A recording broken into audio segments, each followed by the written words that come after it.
Hace 5 años falleció el legendario físico Stephen Hawking, dejando un legado de descubrimientos revolucionarios y también algunas teorías. La mayoría de estas teorías, sin embargo, aún no estaban finalizadas, por lo que la muerte de Hawking dejó en entredicho a científicos y entusiastas fascinados por el mundo de la ciencia. Debido a que el físico teórico y cosmólogo inglés ya no vivía, empezaron a correr rumores sobre estas teorías. Pues bien, resultó que la familia del difunto cosmólogo teórico estaba harta de una serie de rumores sobre las teorías de Hawking y decidió confirmarlos.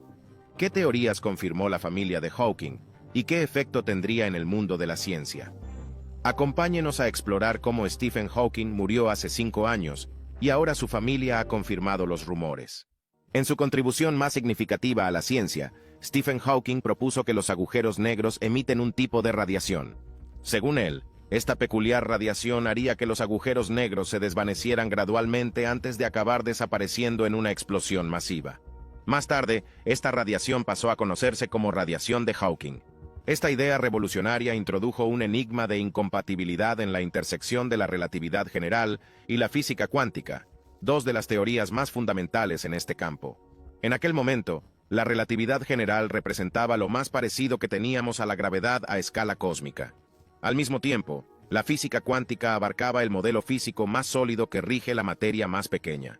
Estas dos teorías se han confirmado repetidamente desde sus distintas concepciones a principios del siglo XX, pero siguen siendo frustrantemente incompatibles. El desafío surge de la ausencia de una teoría de la gravedad cuántica, que ha dado lugar a una paradoja conocida como la paradoja de Hawking. Esta paradoja surgió cuando Hawking aplicó los principios de la física cuántica al borde de los agujeros negros a mediados de 1970, y los físicos siguen intentando resolverla. Sin embargo, tras 50 años de intensa investigación, los físicos podrían haber encontrado por fin una solución a la paradoja de Hawking, gracias a una reciente revisión publicada en la revista Europhysics Letters, que arroja luz sobre este enigma cosmológico. En esta revisión, dos investigadores de la Universidad de Sussex, Xavier Calmet y Stephen D.H., detallan el problema de la paradoja de Hawking y sugieren posibles soluciones. Entonces, ¿cuál es exactamente el problema de la radiación de Hawking? Pues bien, según una carta 1974 de Stephen Hawking, los efectos cuánticos, que no suelen tenerse en cuenta en el estudio de los agujeros negros, podrían afectar significativamente a su masa a lo largo de 10 elevado a la potencia de 17, o 10 seguido de 16 ceros. Ahora bien, los agujeros negros se forman cuando las estrellas masivas llegan al final de su existencia tras agotar su combustible de fusión nuclear, lo que provoca el colapso de sus núcleos. Al desaparecer el combustible de fusión, desaparece también la presión exterior que sostiene a la estrella contra la fuerza interior de su propia gravedad. Esto provoca un colapso del núcleo que, a su vez, crea un punto en el que el espacio-tiempo se curva infinitamente. Hasta la fecha, ningún físico ha sido capaz de explicar esta singularidad central. En el borde exterior de esta curvatura extrema se encuentra el horizonte de sucesos del agujero negro, o un punto del que nada puede escapar, ni siquiera la luz. Y según Calmet, en la investigación de Hawking sobre los efectos cuánticos, se dio cuenta de que se generarían pares de partículas al azar en el horizonte de los agujeros negros. Dijo que, observando un par específico de partículas, podía demostrar que una de las dos, al producirse en el horizonte de sucesos, caería en el agujero negro, para no volver a ser vista nunca más. La otra escaparía y sería en principio visible para un observador externo. Es la famosa radiación de Hawking. Ahora bien, cuando surgen partículas virtuales, se manifiestan con cargas opuestas para respetar la ley de conservación de la energía, que afirma que ésta no puede crearse ni destruirse. Y como un banco, el vacío del espacio se acomoda a los déficits temporales, pero esta deuda se salda rápidamente cuando las partículas se aniquilan mutuamente. Cuando una partícula logra escapar a la radiación Hawking y elude la aniquilación, el déficit de energía restante debe ser compensado por la masa del agujero negro. En consecuencia, el agujero negro experimenta un proceso de evaporación gradual a medida que otras partículas entran en existencia y se emite más radiación Hawking, agotando aún más su masa. Según Calmet, la radiación Hawking es térmica, y la radiación térmica carece prácticamente de características. Esto significa que no pueden transmitir información sobre el objeto que la emite. Esto sería un grave problema para los agujeros negros. Destaca que el cálculo de Hawking sugiere que la información relativa al contenido de un agujero negro se perdería durante su evaporación. Si esto es cierto, supondría un reto importante para la física, ya que uno de los principios fundamentales de la mecánica cuántica, conocido como unitariedad, implica que siempre es posible invertir la progresión de los acontecimientos, como si se rebobinara una película. En otras palabras, a partir de la radiación emitida por un agujero negro, la mecánica cuántica indica que deberíamos ser capaces de reconstruir toda la historia del agujero negro, incluido su contenido, explica Calmet. Si la proposición de Hawking se mantiene, tenemos que enfrentarnos a la noción de que una de las teorías bien establecidas en física es incorrecta. Tendríamos que revisar la mecánica cuántica, o reconsiderar la teoría de la relatividad general de Einstein. El revolucionario trabajo de Hawking demostró que los agujeros negros no son entidades estables, sino que emiten radiación y sufren desintegración. Y lo que es más sorprendente, estas conclusiones van más allá de los agujeros negros. Cuando Hawking conectó inicialmente estas piezas de información, sus cálculos revelaron que los agujeros negros no pueden permanecer estables con una masa constante. En su lugar, emiten radiación en todas direcciones a una temperatura superficial, conocida como radiación del cuerpo negro. Esta radiación se aleja del horizonte de sucesos, y como la radiación natural transporta energía, la única fuente creíble de esta energía es la masa del propio agujero negro. Este fenómeno cumple la conocida ecuación E igual a mc², según la cual la masa perdida por el agujero negro debe equilibrar con precisión la energía de la radiación emitida. En un nuevo e interesante artículo de investigación, los físicos Michael Wondrak, Walter van Zogelakomb y Heino Falker cuestionan la noción convencional de que un horizonte de sucesos es un requisito previo para la aparición de la radiación Hawking. Según su enfoque alternativo, esta radiación surge únicamente de disparidades en el vacío cuántico del espacio que dependen de su curvatura. En consecuencia, propusieron que la radiación Hawking debería ser emitida por todas las masas del universo, incluidas las que carecen de horizonte de sucesos. Esta fascinante idea ha estado en desarrollo durante bastante tiempo. Profundicemos en las razones que la sustentan. Existe una idea errónea sobre el funcionamiento de la radiación de Hawking, popularizada por el propio Stephen Hawking en su aclamado libro Breve Historia del Tiempo. Hawking la describió así: el universo está lleno de pares de partículas y antipartículas que aparecen y desaparecen espontáneamente debido a la teoría cuántica de campos y al principio de incertidumbre de Heisenberg. En un espacio sin curvas, estos pares siempre se encuentran y aniquilan poco después de su creación. Sin embargo, si existe un horizonte de sucesos, un miembro del par puede caer en él o el otro escapar. Esto emite partículas fundamentales o antipartículas con energía de masa positiva fuera del horizonte. Se dice que el miembro emparejado que cae en el horizonte de sucesos posee energía negativa, que resta a la masa total del agujero negro. Aunque esta representación es conveniente, incluso Hawking reconoció que debe ser defectuosa. En su artículo 1974, llegó a escribir: debe subrayarse que estas imágenes del mecanismo responsable de la emisión térmica y de la disminución del área son solo heurísticas y no deben tomarse demasiado al pie de la letra. De hecho, en su libro 1988, que introdujo este concepto al gran público, Stephen Hawking sí presenta esta noción de forma bastante literal. Sin embargo, es importante entender que la representación no puede tomarse al pie de la letra porque los pares partícula-antipartícula que aparecen y desaparecen no son partículas tangibles. Los físicos las denominan partículas virtuales. Estas partículas sirven como herramienta computacional para representar las fluctuaciones de los campos subyacentes, pero no poseen las mismas características que las partículas reales. No podemos interactuar directamente con ellas ni medirlas de ninguna manera. Tomar esta representación al pie de la letra llevaría a la creencia errónea de que la radiación de Hawking consiste principalmente en fotones de muy baja energía dispuestos en un espectro de cuerpo negro. Incluso las partículas masivas más ligeras conocidas, como los neutrinos y los antineutrinos, son demasiado pesadas para ser producidas por agujeros negros precisos en nuestro universo. En cambio, la explicación real de la radiación de Hawking, aunque existen varios enfoques válidos para calcular sus efectos, incluidos los que implican pares partícula-antipartícula virtuales, reside en la disparidad en el vacío cuántico entre regiones del espacio con diferentes cantidades de curvatura espacial.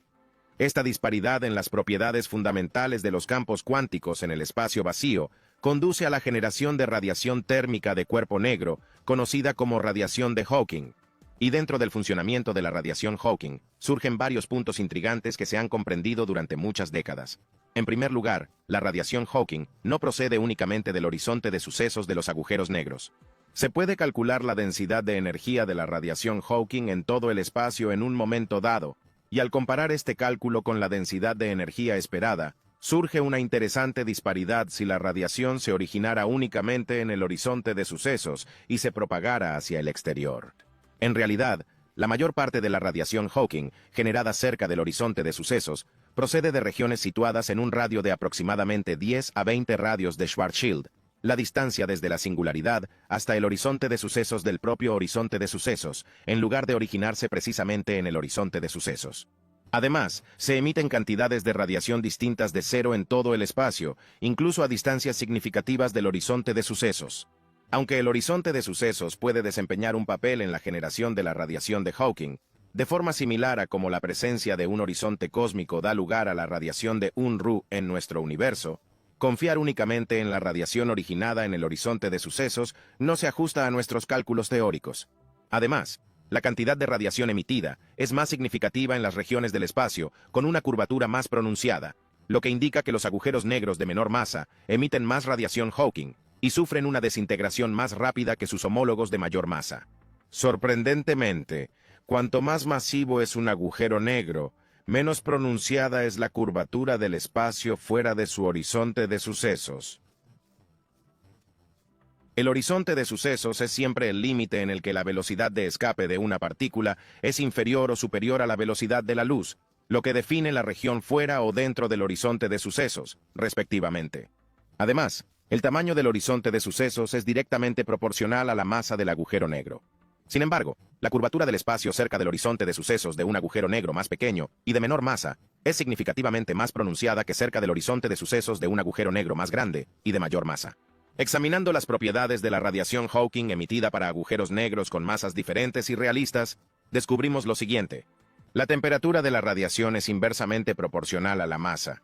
Si la masa se multiplica por 10, la temperatura disminuye una décima. La luminosidad o potencia radiada de un agujero negro es inversamente proporcional al cuadrado de su masa. Un aumento de 10 veces la masa corresponde a una disminución de una centésima de la luminosidad. El tiempo de evaporación o duración que tarda un agujero negro en descomponerse completamente en radiación Hawking es directamente proporcional a la masa del agujero negro elevada al cubo. Un agujero negro 10 veces más masivo que otro persistirá 1000 veces más tiempo antes de que se produzca la evaporación completa. Al mismo tiempo, el grado de curvatura del espacio-tiempo a una distancia dada de una masa es totalmente independiente de la densidad de la masa o de la presencia de un horizonte de sucesos. Así que adentrémonos en un escenario intrigante. Imaginemos por un momento que el Sol es sustituido instantáneamente por un objeto de masa idéntica. Sin embargo, este objeto tiene tamaños físicos diferentes.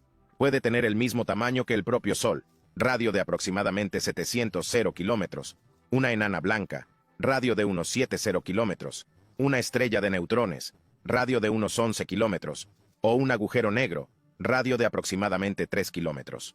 Supongamos ahora que se le encomienda la tarea de describir la curvatura del espacio y cómo difiere entre estos 4 ejemplos distintos. Sorprendentemente, las únicas discrepancias surgen si nos encontramos en el interior del Sol. Más allá de una distancia de 700 kilómetros del objeto de masa solar, se vuelve intrascendente si se trata de una estrella, una enana blanca, una estrella de neutrones, un agujero negro o cualquier otro objeto, independientemente de la presencia de un horizonte de sucesos. La curvatura del espacio-tiempo y sus propiedades permanecen inalteradas. Así pues, combinando estos 3 puntos, surge una pregunta. ¿La radiación de Hawking se produce exclusivamente alrededor de los agujeros negros o se manifiesta para todos los objetos masivos dentro del espacio-tiempo? Aunque el horizonte de sucesos desempeña un papel crucial en la derivación original de Hawking de la radiación que ahora lleva su nombre, derivaciones posteriores en diferentes dimensiones han demostrado que esta radiación persiste en el espacio-tiempo curvado, independientemente de la presencia o ausencia de un horizonte de sucesos. Y aquí es donde entra en juego el aspecto intrigante del nuevo artículo. La única función del horizonte de sucesos es actuar como un límite que distingue dónde puede capturarse la radiación y de dónde puede escapar.